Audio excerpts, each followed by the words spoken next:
Maka oleh sebab itu wanita itu jangan terlalu dikasih beban berat. Apalagi jadi gubernur itu berat loh, luar biasa. Maka oleh sebab itu laki-laki lah harus membantu memaksimalkan bagaimana Banten ini maju. Oke, saya Profesor Stella Christy, PhD. Saya adalah dari akademisi, saya adalah profesor dan guru besar dan research chair di Tsinghua University, Beijing, China. Tentu saja saya orang Indonesia asli. Saya menyelesaikan gelar S1 dari Harvard University, gelar S2 dan S3 dari Northwestern University, dan saya sudah menjadi guru besar di Swarthmore College, itu nomor 3 universitas. Pada tahun 2002, ia menjadi eksekutif director di International Monetary Fund. Kemudian, pada tahun 2010, beliau juga memegang jabatan sebagai Direktur Pelaksana Bank Dunia.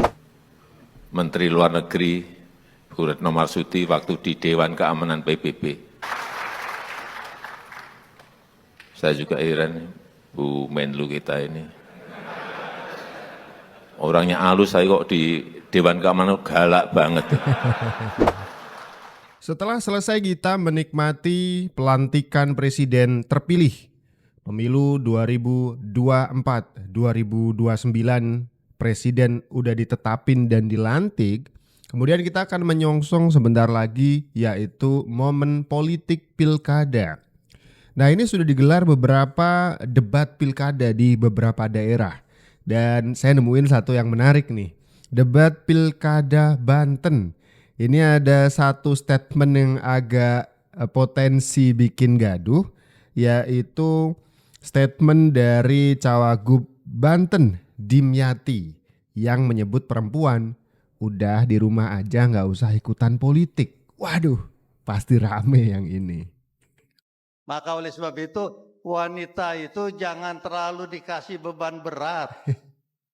Apalagi jadi gubernur itu berat loh, luar biasa. Maka oleh sebab itu laki-laki lah harus membantu memaksimalkan bagaimana Banten ini maju. Wanita itu adalah lebih harus mendapatkan perhatian karena memang wanita itu spesial. Maka oleh sebab itu kita harus melindungi wanita. Oleh sebab itu kata Nabi nih, kalau yang nggak muliakan wanita, wanita disuruh untuk bekerja terlalu berat, keras menjadi seorang pemimpin, maka kasihan wanita tersebut. Muliakan wanita itu dengan yang enak-enak, muliakan wanita itu dengan kemudahan. Oke, ini Dimyati ya dari Partai PKS yang akan menjadi lawan ini ya dari Airin di Pilwagub Banten, begitu. Ini sepertinya blunder ya dengan mengatakan bahwa ini dengan mengutip beberapa ayat Al-Quran dan seterusnya yang mengarahkan narasinya kepada menghormati wanita begitu. Cara menghormati wanita adalah dengan tidak menyuruh mereka untuk mengerjakan pekerjaan yang berat-berat. Contohnya jadi gubernur tuh kan begitu. Nah, kemudian ini jadi kontraproduktif mengingat istri dari Dimyati adalah Bupati Pandeglang. Nah, jadi kita masih suka diarah-arahkan dengan politik sara dan juga ini ya politik-politik identitas menggunakan ayat untuk menggiring opini dan juga untuk kampanye politik. Ini kemudian seharusnya kita bisa belajar lebih banyak lagi dari kisruh Pilgub Jakarta waktu itu antara Anies Baswedan versus Ahok yang sampai ada kasus penistaan agama dan seterusnya dan seterusnya.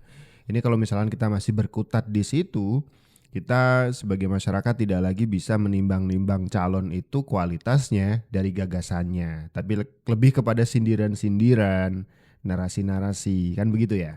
Tapi kalau menurut kalian seperti apa? Apakah kalian juga mendukung kampanye yang seperti ini karena memang sesuai dengan agama misalkan? Atau kalian lebih pengen mendengar debat dari calon baik itu level gubernur, wali kota, atau mungkin presiden sekalipun itu soal gagasan? Coba tulis di kolom komentar ya. Oke, saya Profesor Stella Christie, PhD. Saya adalah dari akademisi, saya adalah profesor dan guru besar dan research chair di Tsinghua University, Beijing, China. Tentu saja saya orang Indonesia asli. Saya menyelesaikan gelar S1 dari Harvard University, gelar S2 dan S3 dari Northwestern University, dan saya sudah menjadi guru besar di Swarthmore College, itu nomor 3 universitas paling baik di Amerika Serikat. Siap, saya tidak bisa lagi tahan mendengar sederet prestasi, kemudian predikat dan juga pekerjaan dari profil Stella Christie, salah seorang ilmuwan cognitive science yang dipanggil oleh Pak Prabowo ya.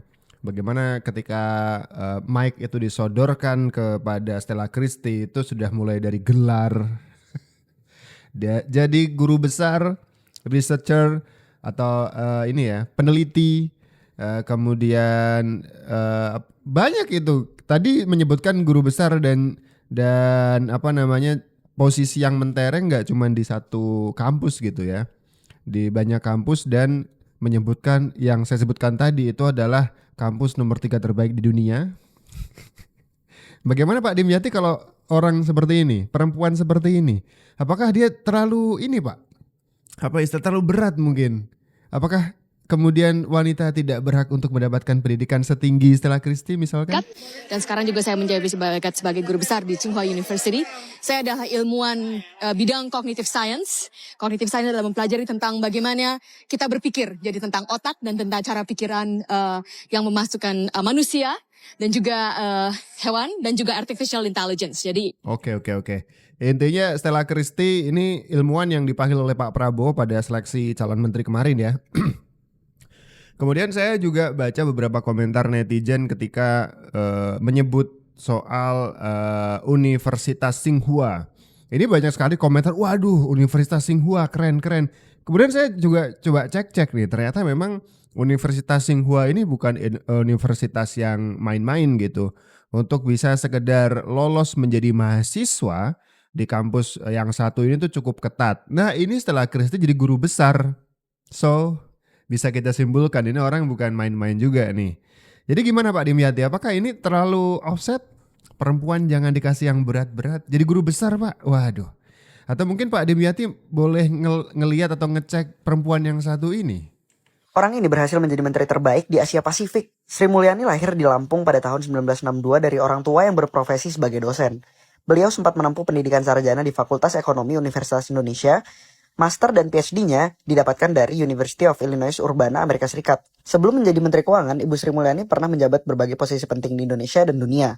Pada tahun 2002, ia menjadi Executive Director di International Monetary Fund.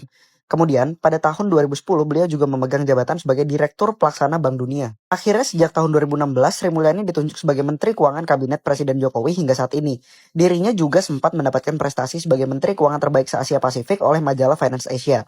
Berdasarkan LHKPN tahun 2021, diperkirakan kekayaan Sri Mulyani mencapai 58 miliar rupiah. Sebagai sosok panutan terutama di dunia keuangan dan menjadi contoh sukses seorang pejabat negara di Indonesia, beliau mengatakan bahwa jangan pernah putus asa untuk mencintai negeri ini. Jadi, pelajaran apa nih yang bisa kita ambil dari Menteri Keuangan yang satu ini?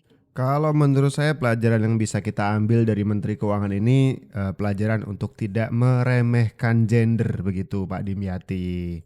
Jadi jangan kemudian karena lawan politiknya kubu sebelah sana itu ada yang perempuan, kemudian aduh jangan deh maju jadi calon gubernur berat gitu. Ini Pak, kita punya Menteri Ibu Sri Mulyani itu pernah punya posisi mentereng di IMF, International Monetary Fund, juga pernah punya posisi yang gak main-main di Bank Dunia Pak. Ini gimana kalau yang seperti ini Pak? Apakah Ibu Sri Mulyani terlalu berat kerjaannya Pak? Mungkin karena alasannya satu saja, karena mampu Pak, bukan karena dia wanita atau laki-laki begitu ya? Presiden akan ke Afghanistan dan di saat-saat terakhir Presiden akan masuk bertubi-tubi bom meledak dan antara lain ledakannya itu ada di green zone. Jadi kita lapor sama Presiden, kita tanya Pak situasinya begini, so lanjut atau kita abort. Presiden bilang lanjut. Yang tidak kalah serunya di Afghanistan juga evakuasi WNI. Jadi hitungannya pesawat hanya boleh mendarat 30 menit untuk nyangkut orang dan langsung terbang. Jadi begitu udah selesai pertemuannya semuanya dengan Presiden Afghanistan dan sebagainya, terus kita dari istana ke bandara, masuk ke pesawat, Presiden masuk ke bilik Presiden, itu saya tuh rasanya itu ya Allah, langsung saya sujud syukur. Ini adalah cerita dari Ibu Retno Marsudi. Pak Dimyati ini perempuan juga, dan saya boleh menyebut ini perempuan yang luar biasa. Karena yang pertama, Ibu Retno Marsudi adalah menlu perempuan pertama kita. Yang kedua, kualitasnya tidak diragukan lagi. Bukti, oke, kita kasih bukti. Buktinya adalah dengan Pak Dimyati bisa ngecek sendiri berbagai macam penghargaan yang diterima, baik itu personal maupun atas nama Menteri Luar Negeri. Dan yang kedua boleh saya bilang ini adalah menteri yang dipertahankan oleh Jokowi sejak 2014. Sejak pertama kali Jokowi menyusun kabinet. Enggak juga sih, ada pergantian, benar. Tapi ini kemudian mampu bertahan di kabinet Pak Jokowi selama 10 tahun penuh. Ini menarik, Pak. Kemudian kita bisa mendengarkan cerita barusan, Ibu Retno itu adalah wanita dari pemerintahan kita yang pertama kali bisa interview Taliban. Kebayang nggak? Di saat Timur Tengah itu lagi gonjang-ganjing, lagi banyak perang, Taliban salah satunya yang angkat senjata, Pak. Dan Ibu Retno interview dan ketemu, melakukan diplomasi bersama Taliban. Termasuk cerita ini tentang Afghanistan, bagaimana pesawat dari negara lain itu hanya boleh mendarat 30 menit. Jadi ada satu situasi di mana di situ Ibu Retno menceritakan ada laporan di green zone atau zona-zona yang seharusnya bukan zona perang itu ada beberapa ledakan sebelum pesawat presiden itu mendarat. Ibu Retno udah ketar-ketir nih, lanjut apa enggak? Kemudian kata Pak Jokowi, lanjut, kita lakukan pertemuan diplomasi dengan pemerintah Afghanistan. Akhirnya benar-benar dilanjutkan. Ini sebuah tanda kutip kenekatan sebenarnya. Jadi harus memutar otak ketika Presiden Jokowi nekat mengunjungi daerah konflik seperti Afghanistan dan juga Ukraina, ketemu dengan Zelensky misalkan, ya kan. Itu adalah diplomasi yang mulus dari seorang Retno Marsudi.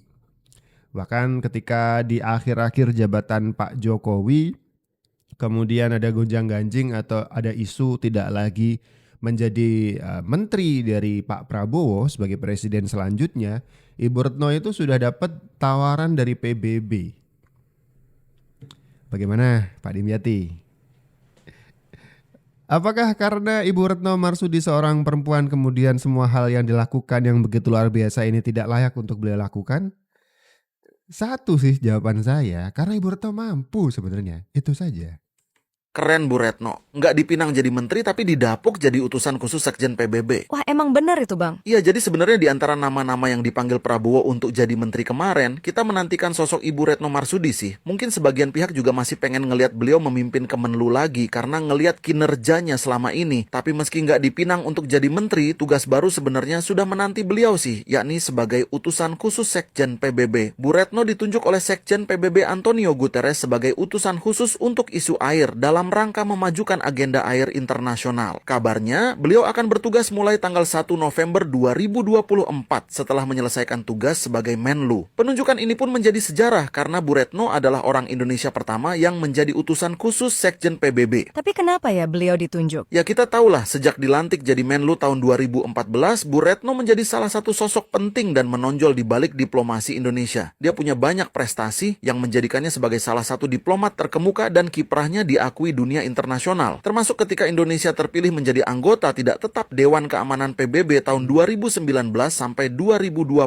Sebagai kapten diplomasi Indonesia, beliau selalu vokal dalam menyuarakan isu Palestina. Selain itu, Bu Retno juga berupaya memperkuat ekosistem perdamaian global dan juga peran perempuan. Jadi pantaslah Sri Kandi Indonesia ini jadi utusan khusus Sekjen PBB. Dan penunjukan Bu Retno ini memberi kita pelajaran bahwa dimanapun posisi politik kita, selagi punya prestasi, dia akan tetap terpakai. Nggak kayak si itu tuh, yang besar di omongannya doang. Waduh, siapa lagi itu Bang? Ya udah deh, menurut kalian gimana nih? Saya sepakat soal prestasi, bukan soal gender Pak Dimyati ya, sepakat ya. Apalagi Bu Retno ini emang skillful dan juga profesional. Profesinya sebagai diplomat itu pas waktu pamit itu kan harus sekali.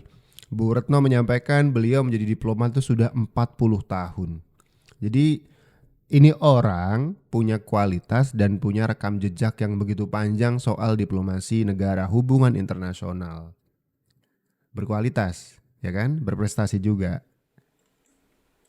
Paling lantang, paling keras, dan paling menentang. Dukungan kita terhadap Palestina tidak akan surut.